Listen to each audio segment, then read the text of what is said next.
നിങ്ങളെല്ലാവരും കൈതച്ചക്ക ഇങ്ങനെ മുറിച്ച് പഞ്ചസാര ഇട്ടിട്ടല്ലേ തിന്നുക. ഇത് കുറച്ചൊരു വ്യത്യാസമാണ്. അതിന് വേണ്ടുന്നത് ഉപ്പ്, പഞ്ചസാര, ക്രഷ് ചില്ലി ഫ്ലേക്സ്, പിന്നെ പുതിന. ആദ്യം കുറച്ച് ഉപ്പിടുക.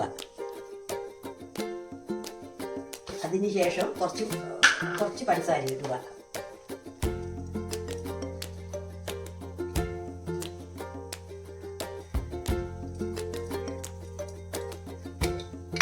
അതിന് ശേഷം ചില്ലി ഫ്ലേക്സ് ഇടുക.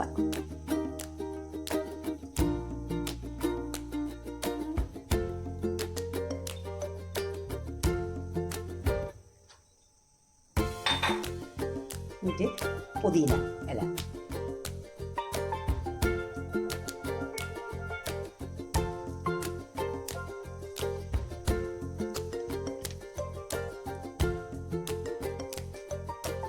എന്നിട്ട് അരമണിക്കൂർ ഫ്രിഡ്ജിൽ വെച്ചിട്ട് തിന്നാൻ നല്ല ടേസ്റ്റാണ്.